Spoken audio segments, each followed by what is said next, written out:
안녕하세요. 한국투자 밸류자산증의 이채원입니다. 여러분들 반갑습니다. 오늘 주로 말씀드릴 내용은 먼저 제가 가치 투자자의 한 사람으로서 좀 가치 투자에 대한 좀 이해를 좀 높이고 싶고요. 그리고 추가로 한국 주시장이 과연 저평가되어 있는지, 저평가되어 있으면 그 원인은 뭐가 될 수 있는지 좀 짚어보고요. 과연 뭐 디스카운트 되는 게 맞는 건지, 그리고 코리아 디스카운트를 해소할 수 있는 방법을 좀 다 같이 고민해보는 그런 시간을 좀 가지고자 합니다.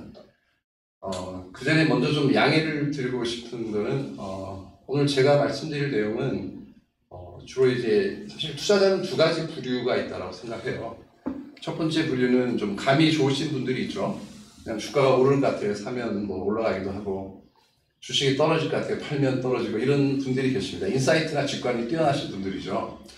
이런 분들이 있고, 또 반면에 내가 사기만 하면 주식이 떨어지고, 내가 팔면 이제 그 다음날 주가가 올라버리고, 코스피가 올라도 내 주식만 안 올라가고, 이런 또 분들이 계십니다. 좀 감이 좀 떨어지는 분들이 계시죠. 저 같은 경우는 좀 감이 좀 떨어지는 케이스라서 그래서 할 수 없이 가치 투자라고 하는 걸 하고 있는 건데, 오늘은 좀 그런 분들을 위한 자리라는 말씀을 먼저 드리고 싶습니다. 사실 제가 88년에 입사를 했어요. 88년에 입사를 해서 지금 횟수로 33년째 이 업에 종사를 하고 있는데요.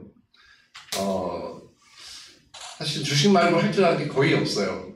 뭐 정말 부끄럽지만 운전면허도 없고, 골프도 한 번도 못 쳐봤고, 사실 뭐 수영도 못하고, 테니스도 못 치고, 젓가락질 잘 못하고, 연필도 잘 똑바로 못 잡고, 이렇게 아무것도 안 하고 주식만 거의 한 것 같아요. 30몇 년 동안. 그런데 그렇게 주식만 했어도 내일 주가가 올라갈지 떨어질지는 정말 죽어도 모르겠더라고요. 맞춰본 적도 없고, 거의 뭐 제 생각에는 주가가 올라갈 것 같은데도 떨어지고, 제가 보기에는 주가가 떨어질 것 같은데 나와보면 또 주가가 오르기도 하고, 정말 어려운 게 시장인 것 같습니다.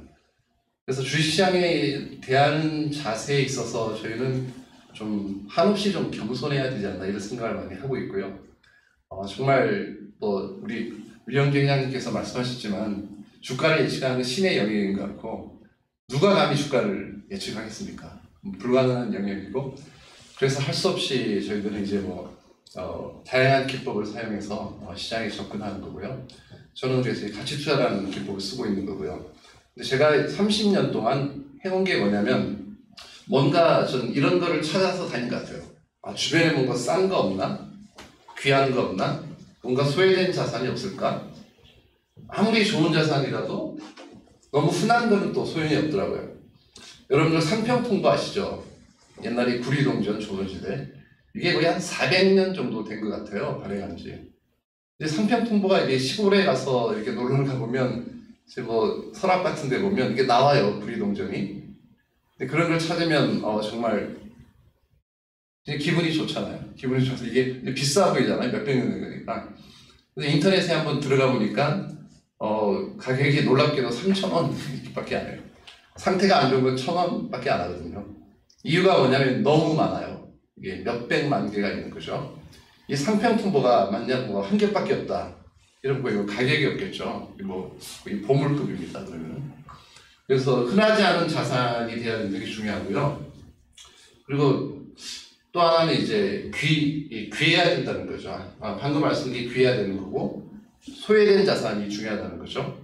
이 세상 최고의 주식이라도 이미 주가가 많이 오르고 누구나 다 알고 있으면, 좋은 거 다 알고 있으면 무슨 소용이 있겠어요. 이제 사람들이 잘 모를 때, 나만 좋은 걸 알고 있을 때 그런 자산이 크게 이제 가격이 올라갈 수가 있는 거죠. 마지막으로 이제 싸야 된다는 건데요. 이거는 뭐 절대적으로 싼 것도 있고 상대적으로 저평가되어 있는 부분도 있습니다. 어쨌든 뭐 싸고 귀하고 소외된 자산을 찾으면은 이런 자산은 뭐 굉장히 큰 성과를 내주겠죠. 오늘 여러분들한테 주로 말씀드릴 내용은 뭐가 싸고 비싼지에 대해서 한번 저희가 시장을 진단해보고 한번 좌표를 짚어보도록 하겠습니다. 그 전에 먼저 이제 가치 투자에 대한 좀 말씀을 잠깐 드리고 넘어가겠습니다. 이 세상의 투자 전략은 굉장히 많아요. 뭐 별자리를 보고 투자하시는 분도 계시고, 수백 수천 가지의 뭐 기술적 분석, 뭐 차트 분석 같은 게 굉장히 많죠.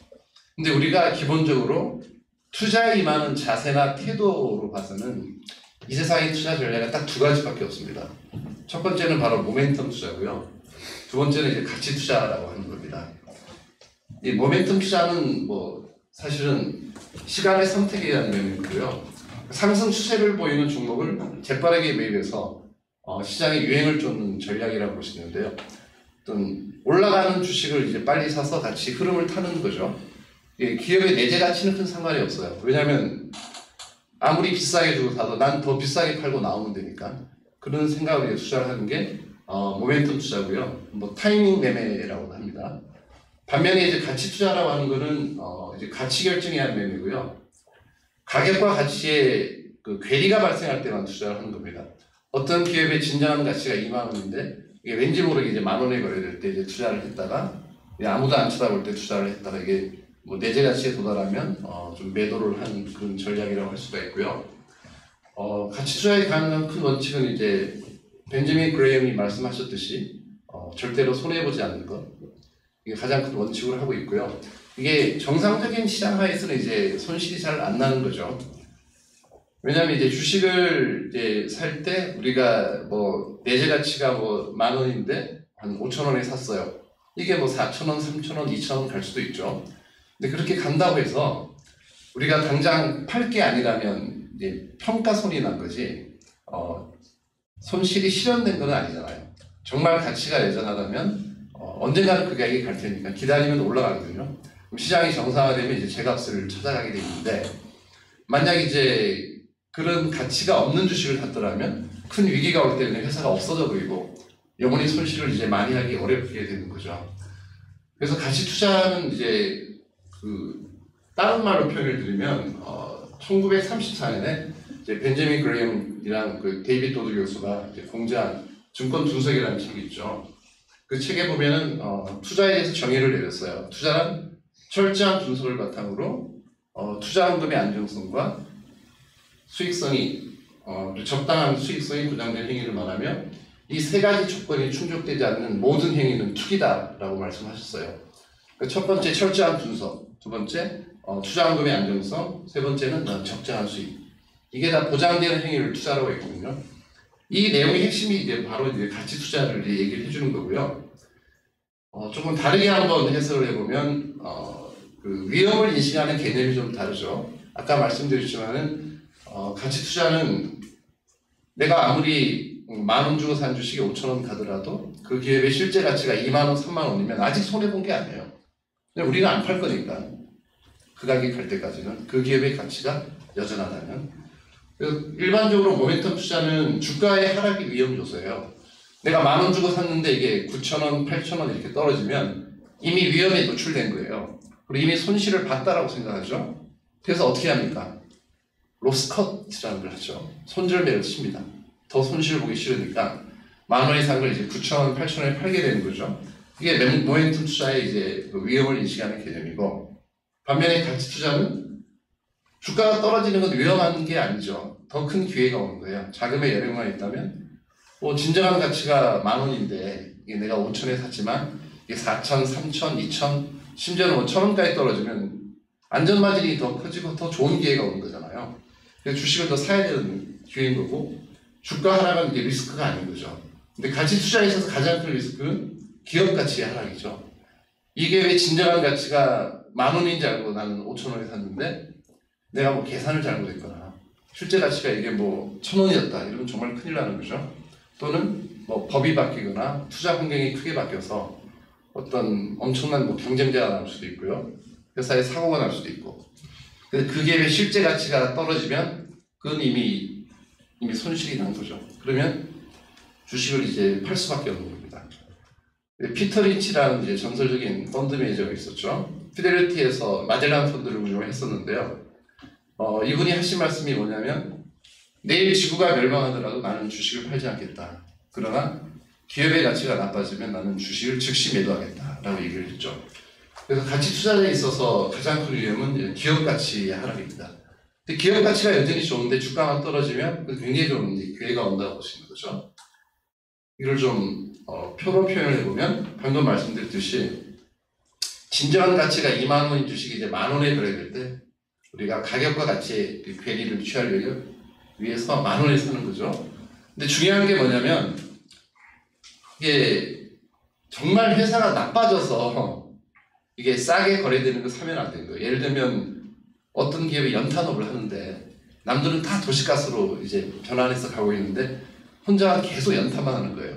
그럼 연탄업은 언젠가는 이게 뭐 사양산업으로 가는 거잖아요. 그러면 그 주식이 아무리 뭐 PBR이 낮고 지금 현재는 주식이 싸도 향후에는 그 가치가 없어질 수가 있는 거죠. 뭐 LCD만 하다가 LED로 가야 되는데 계속 뭐 LCD만 고집한다든지 뭐 이럴 수도 있고, 그리고 그 회사의 자산이 이제 뭐 부실이 있을 수도 있고요. 과거에 저축은행 사례가 좀 그랬었죠. 저축은행들 보면 PBR이 0.1이었어요. 근데 사실은 그 장부가 사실 뭐 믿을 수 있는 장부가 아니었던 거죠. 실제 PBR은 그게 아니었던 거죠. 그래서 이게 펀더멘탈 외적인 요인으로 저평가될 때만 사야 되는 거예요. 어떤 게 펀더멘탈 외적인 요인이냐면 시장의 인기, 유행, 트렌드, 패션에 반해서 움직일 때, 대중의 무관심, 편견, 오해, 무시, 뭐 알려지지 않아서 레포트가 나온 적이 없어서 중소형주라는 이유만으로 또는 수급, 뭐 기관이 팔아서, 뭐 연금이 팔아서, 외국인이 팔아서 뭐 이런 이유로 펀더멘탈 외적인 이유로 저평가될 때만 사는 거예요. 그 외에도 이제 뭐 기업의 일시적인 실적 악화, 정말 우량 기업인데 일시적으로 뭐 환차손이 크게 났다든지 또 뭐 매매 손이 났다든지 이런 경우에는 오히려 조로의 매수 기회가 되는 거죠. 그래서 펀더멘탈 외적인 요인으로만 저평가될 때만 이제 매수를 해야 되는 게 이제 가치 투자의 핵심이고요. 근데 문제가 이게 굉장히 좀 어렵습니다. 왜냐면 이게 이제 지루해요. 그리고 고통스럽고 외로운 이제 싸움이 되는 거죠. 어떻게 보면 최근에 뭐 바이오나 이런 뭐 언택트주나 이런 시장의 이제 주도주들이 뭐 배터리주 같은 주들이 계속 뭐 상한가를 씌고 가는데, 내가 투자하고 있는 이제 가치주는 사실은 뭐 배당 수익률이 뭐 6% 7% 나와서 투자를 했는데 그런 기업들은 주가가 안 오르죠. 뭐 절대로 안 움직입니다. 최근 이제 트렌드가 그렇죠. 그러면 그걸 견뎌내기가 어려워요. 그래서 그거를 견뎌낼 수 있는 사실은 어떤 DNA가 있어야 되는 거예요. 이 세상에 완벽한 투자 전략이나 뭐 주식이나 기업, 펀드는 없다라고 생각해요. 각각의 다 특성이 있기 때문에 기업이나 뭐 어떤 펀드도 다 특성이 있는 거고 철학이 있는 거고요. 투자자도 마찬가지입니다. 투자자분들도 본인이 운영하는 자금의 성격과 본인의 성향이 다 다르시잖아요. 어떤 자금은 10년 뒤에 써야 될 자금이고 내 노후를 대비한 자금이고, 어떤 자금은 이거는 내가 가진 100만 원 정도는 나는 이거는 큰 손실을 봐도 괜찮아 하는 자금도 있을 거고, 또 절대로 손실이 나서는 안 되는 자금도 있고, 그리고 어떤 분은 성향이 공격적이고 어떤 분은 보수적이고, 주식을 사서 뭐 한 10%만 하락을 해도 뭐 잠이 안 오시는 분이 뭐 주식을 공격적으로 하시면 건강을 해치게 되는 거죠. 그래서 항상 보면 이제 화려한 옷이나 비싼 옷이 좋은 옷은 아니잖아요. 내 몸에 맞아야 되니까 일단 치수가 맞아야 되기 때문에 본인한테 가장 맞는 전략이나 주식은 어딘가에 있을 거예요. 뭐 예를 들면 어떤 주식이나 펀드가 뭐 코스피가 오를 때도 더 오르고 코스피가 떨어질 때는 또 덜 떨어지고, 영원히 이렇게 가는 뭐 기업이나 펀드는 존재하지 않습니다. 그래서 사이클이라는 게 존재하거든요. 그렇기 때문에 제가 여러분들한테 제일 부탁드리고 싶은 거는 본인한테 맞는 어떤 전략이나 주식을 찾기를 부탁드리고 싶습니다. 공부를 하셔서 뭐가 내 몸에 맞는 건지. 저 같은 경우는 저는 정말 돈을 잃는 걸 굉장히 싫어해요. 위험한 짓 하는 것도 너무 싫어하고, 제가 어릴 때 저희 어머님이 말씀해 주셨는데 마당에 평상 같은 걸 이렇게 깔아놓으면 그 위에 올라가서 이제 기어다니는데, 이렇게 막 기다가 이렇게 낭떠러지가 나오면은 손을 이렇게 하고 다시 거꾸로 가서 절대로 안 떨어진대요. 나서도 하도 겁이 많아가지고 이렇게 만져보고 다시 뒤로 가고. 그리고 제가 걸음을 굉장히 늦게 걸었어요. 근데 일어서자마자 뛰어다녔대요. 준비를 충분히 하고 저는 이제 함부로 일어나지 않은 거죠. 어릴 때 용돈을 받아도 용돈을 300원을 받으면 다 세 군데 따로 분산을 해요. 이쪽 주머니 100원, 딴 데 100원, 그다음에 뭐 비상금으로 따로 뭐 비밀 주머니 만들어서 오핀에 꽂아서 이렇게 바지춤에 넣고 다녔어요. 이건 절대로 잊어먹으면 안 된다. 그럴 정도로 너무 조심스러웠고요. 돈을 잃는 게 너무 싫었던 거죠. 지금도 그 습관이 유지가 돼가지고 제가 이렇게 지갑이 양복주머니 지갑 있잖아요. 와이셔츠 지갑이 또 있어요. 그리고 세 군데로 분산을 하고 다니기 때문에 뒷주머니에 비상금 이제 5만 원 들어있습니다. 바지 뒷주머니에 세 군데로 이제 분산이 되어 있고요. 뭐 강도를 만나게 되더라도 이거 하나만 드리고 나머지 이제 재산 70%가 안전한 거죠. 그래서 이런 식으로 이제 제 몸에 맞았다는 겁니다. 가치 투자가 잃지 않는 투자를 하기 때문에 자기 몸에 맞지 않는 투자를 하면 이제 소용이 없어요. 사실은. 그래서 사실은 뭐 모멘텀 투자도 열심히 잘하면 굉장히 좋아요. 정말 감각이 뛰어나시고 열심히 하시는 분은 정말 정신만 바짝 차리고 이제 벤저민 그레이엄이 말씀하셨지만은 투기를 하거나 모멘텀 투자를 해도 여유 자금을 가지고 둘은 똑바로 뜨고 정신 바짝 차려가면 된다라고 말씀하셨어요. 자기한테 맞는 게 있는 거죠. 모멘텀이 맞는 분이 뭐 가치 투자한다고 되는 것도 아니고 가치 투자에 맞으신 분이 또 모멘텀 투자한다고 또 되는 것도 아닙니다. 그래서 그런 면에서는 이제 자기 몸에 맞는 어떤 접근 방식을 하는 게 제일 중요하다고 생각합니다. 방금 이제 가치 투자의 어려움에 대해서 제가 이제 말씀을 드렸는데 뭐 최근 같은 상황도 뭐 성장주가 굉장히 올라가는 상황이잖아요. 지금 가치주 펀드가 굉장히 고전을 하고 있고 실제로 굉장히 수익률이 안 좋은 상황입니다. 이런 상황들이 30년간 굉장히 많았어요. 국면마다. 이제 밸류 사이클이 있고 그로스 사이클이 계속 이 사이클을 타고 40년간 이렇게 움직여 왔었죠. 사실 1999년만 해도 3차 산업혁명을 이제 배경으로 해서 엄청난 성장주 장세가 왔었잖아요. 그때 활약했던 기업이 뭐 SK텔레콤 뭐 50만 원 갔었고 KT는 19만 9천 원까지 갔었죠. 지금 뭐 2만 얼마죠? 거의 뭐 9분의 1 토막 정도 다니는 거고 그 정도로 그때 뭐 굉장한 열풍이 불었었고요. 저 같은 경우는 제가 롯데실성이라는 기업을 뭐 예를 들었는데요. 이게 잊을 수가 없는 게 이 롯데실성이 제가 1996년부터 이제 동원 추진해서 이제 운영을 하다가 97년에 IMF를 맞았어요. 외환위기를 겪어가지고 그때 뭐 코스피가 300포인트가 깨질 지경까지 떨어졌거든요. 그때 제가 운영하는 펀드가 수익률이 마이너스 한 40% 정도 됐어요. 근데 코스피는 이제 마이너스 60%였던 거예요. 근데 평가의 잣대가 코스피 대비 초과 수익률로 평가를 하잖아요. 근데 코스피 대비는 제가 그때 17% 정도 아웃퍼폼해서 펀드 수익률이 1등하고 있었어요. 뭐 98년도에. 그러니까 저는 이제 잘했다고 생각을 했는데 근데 고객 입장에서 생각해 보면 그 소중한 원금이 40% 50% 마이너스가 난 거잖아요. 그런 이제 고통을 그때는 이해를 못하고 이따가 이제 그거를 깨닫게 될 순간 이렇게 하면 안 되겠구나. 아무리 코스피가 이렇게 하락을 해도 이 정도까지 손실이 나는 것은 바람직하지 않다.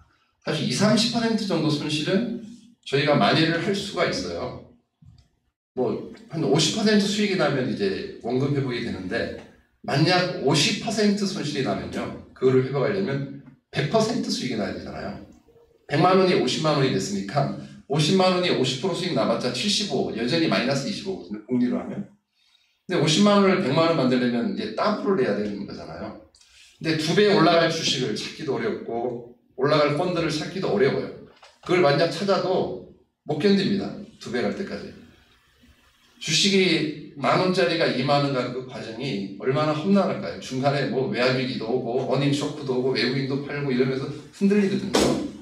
그래서 이제 사실은 치명적인 손실을 당하면 안 되는 겁니다. 가치 투자를 하게 되면 뭐 중상이나 사망을 당할 일은 거의 없고 그냥 가벼운 경상은 이제 많이 당할 수가 있는데 우리는 그걸 이제 회복할 수가 있다는 거죠.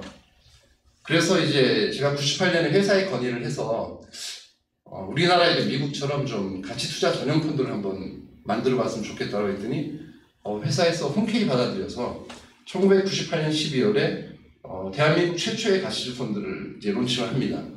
그게 동원 밸류 이채원 펀드라는 건데요.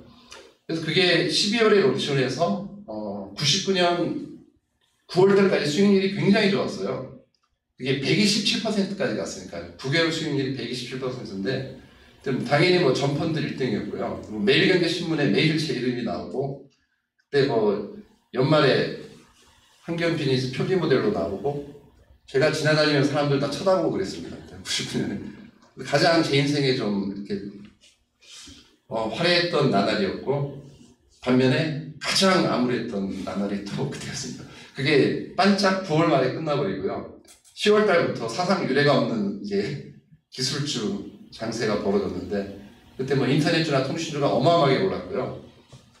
근데 연말이 되니까 127까지 갔던 수익률이 87까지 떨어졌어요. 누적 수익률이. 한 20% 손실이 난 거예요. 근데 문제는 코스피는 10% 올랐어요.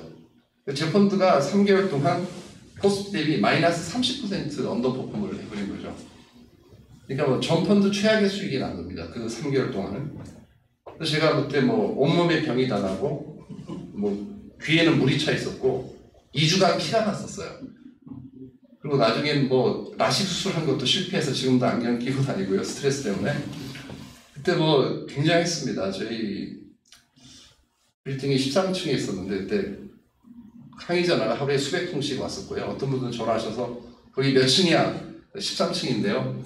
창문으로 빨리 뛰어내려. 뭐 이런 전화 많이 오고 전국에서 각종 욕설과 뭐 전주, 목포, 부산, 광주, 대구 이런 데서 그런 말을 들었었는데 어떤 분들은 또 전화하셔가지고 제가 뭘 들고 있는지는 압니다. 제가 그때 많이 들고 있는 게 롯데실성, 롯데제가, 아모레퍼시픽, 뭐 삼성화재 뭐 이런 걸 들고 있었는데 내일까지 이 주식을 다 팔고 자기가 추천하는 종목을 안 바꿔놓으면 칼을 들고 오시겠다는 거예요. 회사로 내일 아침에.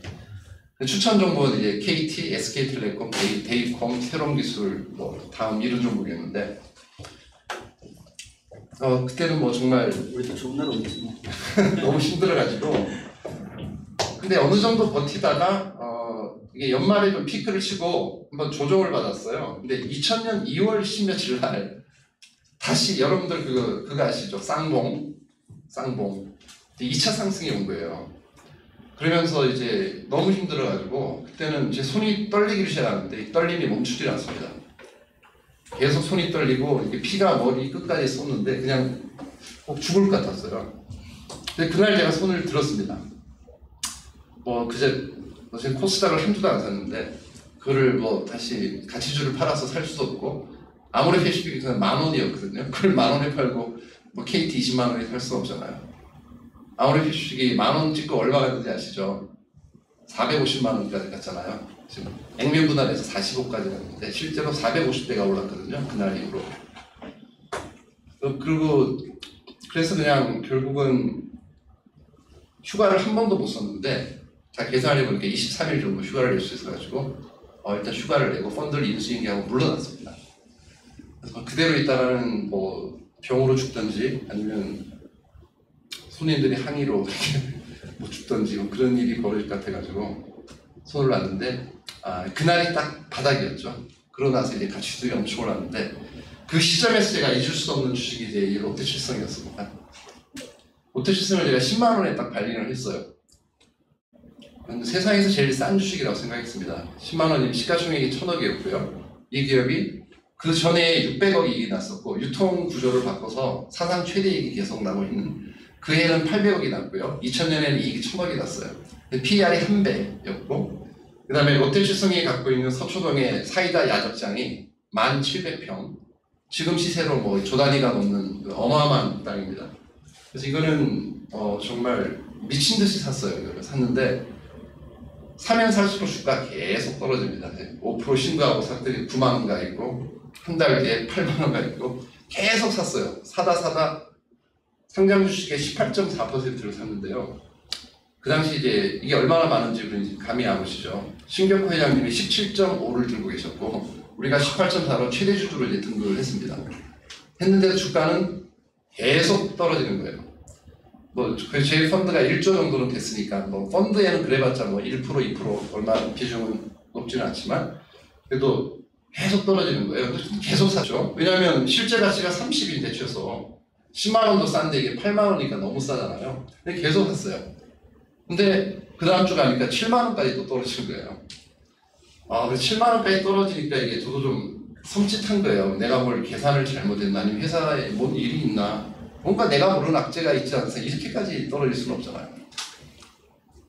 근데 이제 보니까는 문제가 없는 거예요.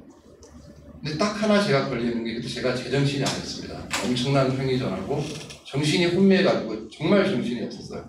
제가 믿는 건 뭐였냐면 뭐 이익도 이익이지만 서초동이 갖고 있는 땅이 1700평 이것만 있다면 뭐 청산하면 몇 배 나는 거다라는 신념을 가지고 있었는데 근데 일순간 그게 1700평이 1700평인지 1700평인지 헷갈리기 시작합니다.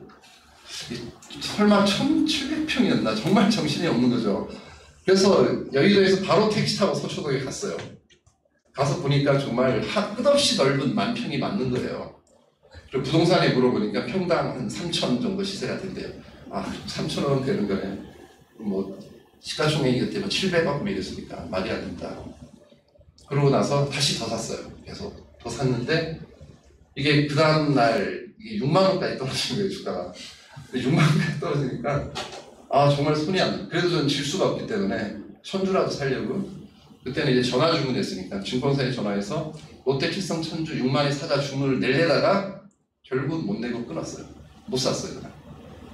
왜 못 샀냐면요. 여러분들 혹시 그 혼마 문예사라는 사람 잘 모르시죠? 노란 책으로 거래의 신 혼마라는 책이 있어요. 혼마라는 사람이 에도 시대에 쌀 시세를 주도했던 사람이래요. 이 사람이 그 쓴 책이 이제 혼마 비전인데 이게 절대로 후세에는 알리지 말라라고 유언을 하고 돌아가셨는데 이게 어떻게 노출이 돼가지고 책이 나와버렸어요. 근데 그게 뭐 대단한 거라서 노출하지 말라는 건 아니었고 오히려 남한테 피해를 줄 수 있으니까 그냥 유출하지 말라는 게 나왔는데 보니까 책은 얇아요. 99가지 뭐 전략이 나오는데 대부분 기술적 분석에 관련된 내용입니다. 뭐 캔들 차트라고 들어보셨죠? 세계 최초로 캔들 차트를 고안한 사람이 혼마 문예사라고 알려져 있더라고요. 이 사람이 쓴 책에 보면 또 여러 3위의 방책 이런 게 나와요.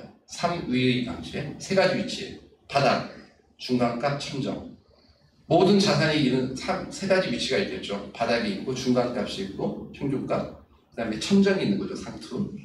이 3위의 방식을 잘 이용하면 누구나 대박이 날 수 있다는 게 책의 전체 내용이에요. 핵심이 뭐냐면 바닥에 사서 천정에 팔아라. 딱 이거예요. 근데 그게 방법이 읽어도 몰라요. 99가지 방법이 있는데 전 잘 모르겠더라고요. 근데 거기에 나온 내용에 보면 딱 하나 바닥에 주식을 살 수 있는 방법이 나와요. 뭔지 아세요? 목숨을 걸고 살아. 목숨을 걸고 사면 바닥에 살 수 있대요. 근데 목숨을 걸고 주식을 사는 사람은 없습니다. 어떤 주식을 바닥에 살 때는 마치 깊은 바닷물에 뛰어드는 것보다 더 심한 공포를 느낀대요. 못 사는 거죠. 뭐 제가 천주 살 수 있었겠죠. 그러나 인생을 걸고 또는 의미 있는 수량을 할 수 있겠냐? 그건 못 사는 거예요. 의미 있는 베팅을 못하면 제가 만약 6만의 롯데칠성을 자신 있게 샀다라면 어떻게 됐을 것 같아요?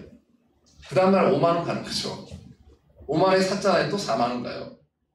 제가 한 주도 안 샀기 때문에 그날 5만 5천 장중에 바닥 찍고 스트레이트로 250만 원 간 거죠. 50배가 오른 거죠. 바로 이게 현실입니다.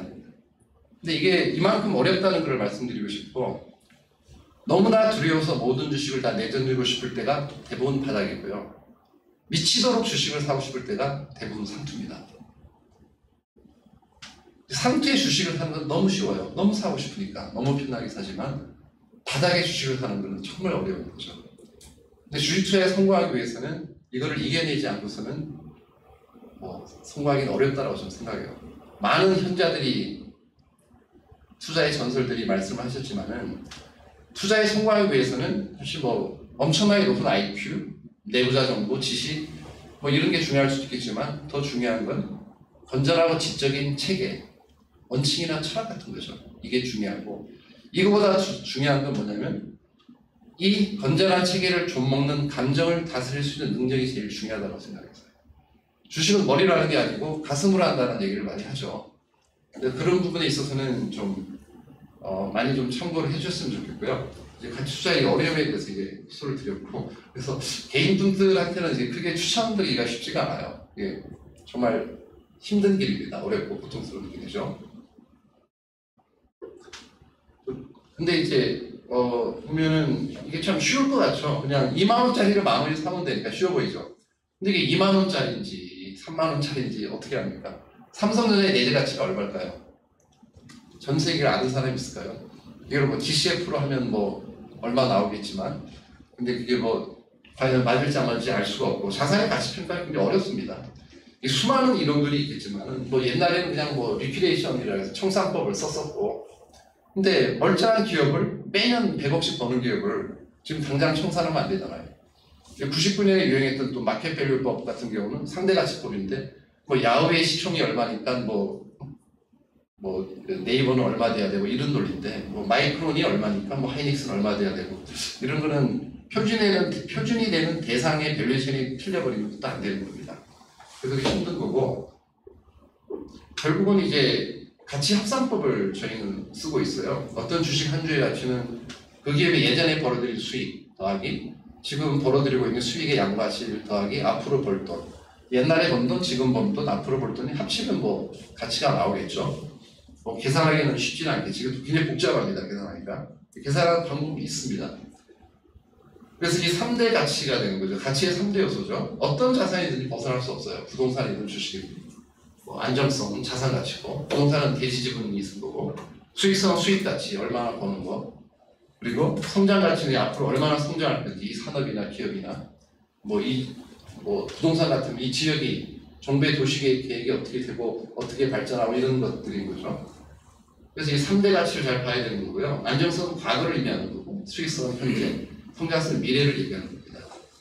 근데 이게 보면 때에 따라서 이게 순환하는 거죠. 어떨 때는 막 수익만 봐요. 그래서 존리 대통령은 너무 잘 아시겠지만 1991년에 PER이 뭔지도 모를 때 그냥 PER 한 배짜리는 다 10배 올랐습니다. 막 태광산업, 뭐 백양, 외국인들이 들어와서 올린 거죠. 우린 모르니까 PER이 뭔지. 근데 외국 투자가 보니까 PER이 한 배가 있으니까 뭐 믿을 수가 없는 거죠. 그게 수익가치 주장이었겠죠, 그때는. 그리고 그 다음에 뭐 1993년, 4년 이때 자산 주장이 한 번 있었죠. 그때는 또 자산 가치만 보고 땅 많은 기업들, 삼부토건, 만호제강 뭐 14배씩 오르고, 뭐 롯데칠성도 오르고 이런 시대도 있고, 99년처럼 뭐 성장 주장이 있고, 지금도 명확한 이제 그로스 사이클이죠. 지금 온통 성장에만 꽂혀 있는 거죠. 지금 돈 아무리 많이 벌어도 주가는 못 오르죠. 배당 많이 줘도 안 올라요. 그냥 어떤 기업이 성장을 많이 하느냐, 이게 중요한 시장이 되는 겁니다. 세 가지 지표들을 살펴보면요, PBR로 보면 이제 이 빨간 선이 PBR입니다. 과거 평균보다 현재 낮은 상태고, 지금 포워드로 0.89니까 굉장히 쌉니다. 자산 가치는 한국 기업 싸다 이제 넘어가고요. 그다음에 이게 성장 가치로 보면은 지금 좀 둔화되고 있어요. 최고가 보면은 저기 2017년에 세후 130조 나왔거든요. 코스피 상장 기업이. 지금은 이제 85조, 86조대로 떨어져 있고요. 내년엔 좀 증기를 합니다. 근데 어쨌든 한 10년간 100조씩은 법니다, 지금. 많이 바뀌었어요. 우리나라 기업이 성장성은 없는 것 같은데 돈은 정말 잘 벌었어요. 근데 1000조를 벌어서 안 준 게 문제죠. 이걸 배당으로 주거나 자사주 매수가 했으면 절대로 이 주가에 안 했습니다. 성장률을 평가할 때 이제 좀 두려워하는 게 성장의 함정이거든요. SK텔레콤이 20년 전에 50만 원이었잖아요. 그때 3차 산업혁명 때. 근데 지금 반토막 나 있어요, 25만 원. 근데 이익은 8배 늘었거든요. 참 이게 이해가 안 가죠. 사람들은 더 성장할 줄 알았겠죠. 이익이 한 30배, 40배 날 줄 알았는데 의외는 한 10배밖에 안 나는 거죠. 근데 지금도 이제 그런 면을 좀 지켜봐야 된다고 생각하고 있고요. 근데 수익 가치가 제일 중요한데, 일들을 보면 어쨌든 뭐 시가총액이 좀 1,500조 정도 되는데 뭐 85조 보니까 일들은 뭐 5.6은 나와요. 내년에는 7% 이렇게 나왔거든요. 은행이 예고하면 0.8이잖아요. 주식이 굉장히 저평가되어 있습니다. 수익 가치를 보면. 그걸 말씀드리고 싶고, 네, 아까 말씀드린 순환한 가치의 패러다임, 이게 성장 수익 가치가 왔다 갔다 하는 건데 지금은 일변도로 그로스에 가 있다는 거죠. 그래서 앞으로는 좀 따박따박 돈 잘 벌고 배당도 잘하는 기업에 관심을 가져야 되고요. 그리고 너무 심한 뭐 PBR 0.1도 나오고 있어요, 지금. 아무리 뭐 적자도 안 나요. 돈도 벌고 배당도 주는데 어떤 기업은 심지어는 뭐 PBR 0.2인데 PER도 뭐 2배, 3배 이런 기업도 많고, 심지어는 감입도 안 해요. 이익도 늘긴 늘어요. 이런 기업들을 좀 잘 봐야 되고요. 어떤 기업은 현금이 7천억인데 시총이 2천억. 이런 건 IMF 때도 없었거든요. 좀 이런 기업이 나오고 있기 때문에 이런 쪽 관심을 좀 많이 봐야 된다고 생각합니다. 그리고 지금 참고로 지금 시장이 어떤 건지 한번 봐보세요. 이게 빨간 선이 미국의 성장주입니다. 파란 선이 미국의 가치주예요. 20년 리만 사태 이후에 10년 차트거든요. 리만 사태 이후에 좀 미국의 지수가 한 4~5배 올랐잖아요. 근데 여기는 보면 한 10배 오른 거죠. 이게 미국의 인덱스 대비 아웃퍼폼이에요. 빨간과 파란 보면 거의 지옥과 천당입니다. 지금 가치주가 여기 와 있는 거죠. 근데 이 시점에서 여러분들은 이게 뭐를 택하시겠습니까? 성향이 나오는 거죠. 빨간 선을 계속 쫓아 사는 스타일이 있고, 아니면 여기서 한번 기회를 찾아보자는데, 근데 제가 보기엔 여기서 기회를 찾되 회사가 나빠서 떨어지는 기업은 안 되겠죠. 근데 정말 이익이 늘은데도 이렇게 떨어지는 기업이 있어요. 그런 기업을 찾을 수 있다면 굉장히 좋은 기회가 없다 생각하고, 이 사이클을 타기 때문에 이게 또 계속 바뀌어요. 한국도 뭐 마찬가지지만, 한국은 보면 플랫폼 기업이 없잖아요. 아마존, 구글, 넷플릭스가 없기 때문에 좀 대안으로 떠오르게, 이때는 반도체가 그렇고요. 지금 국면은 이제 아시다시피 네이버, 뭐 NC소프트, 아니면 뭐 카카오, LG와 그다음에 SDI 이런 기업들이 좀 끌고 있는 상황입니다. 바이오도 올랐고요. 삼바랑 셀트리온도 꽤 올라갔고, 그리고 똑같은 상황이에요. 지금 이런 상황이고, 근데 40년 차트를 보시면 이게 이제 마르코 콜로노빅이라고 JP모건의 수석 스트라테지스인데요. 닷컴 버블 때가 여기였거든요. 근데 지금 이게 작년 거예요. 지금 여기까지 와 있거든요. 저변동성은 깨고 내려갈 거예요. 지금 보면 보통 20년 만에 이런 일이 한 번씩 벌어져요. 성장주가 굉장히 크게 벌어져요. 가치주는 한 번 돌아서면 좀 꾸준히 천천히 한 10년, 이렇게 10몇 년 가는 거고요. 2000년부터 2014년까지는 가치주가 엄청 올랐죠. 그 구간에 보면 저희 펀드 수익률이 뭐 1300% 나고 그랬거든요. 코스피 100% 오르다. 그게 그 구간이고요.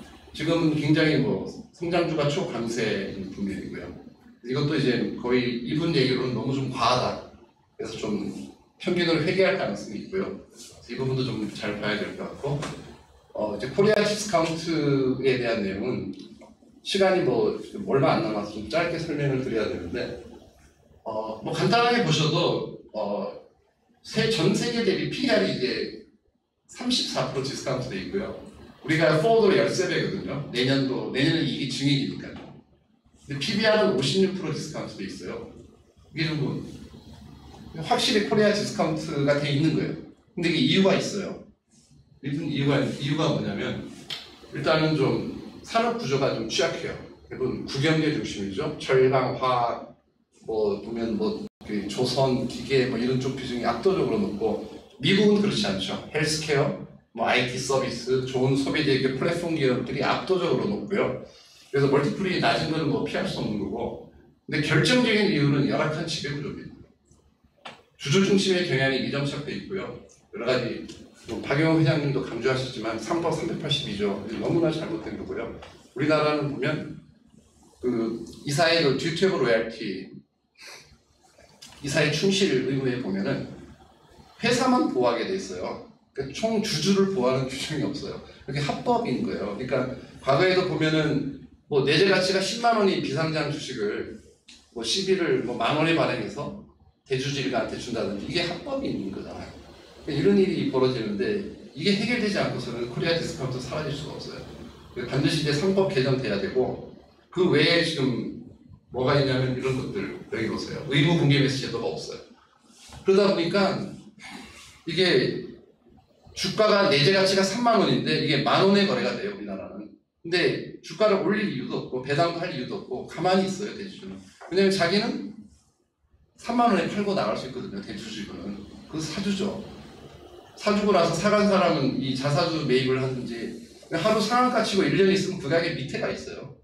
근데 미국은 그렇지 않아요. 미국은 $10짜리가 15불에 M&A잖아요. 즉각 15불 가서 영원히 15불 있다가 없어지죠. 우리나라는 반짝했다가 1년 지나면 밑으로 와 있어요. 그럼 그걸 자사주로 다 사고 나중에 공개 매수해서 없어지든지 아니면 자기 회사를 합병을 해버려요. 이런 어처구니 없는 일이 벌어지니까 누가 장기 투자를 하겠습니까? 정말 어이가 없는 일이 벌어집니다.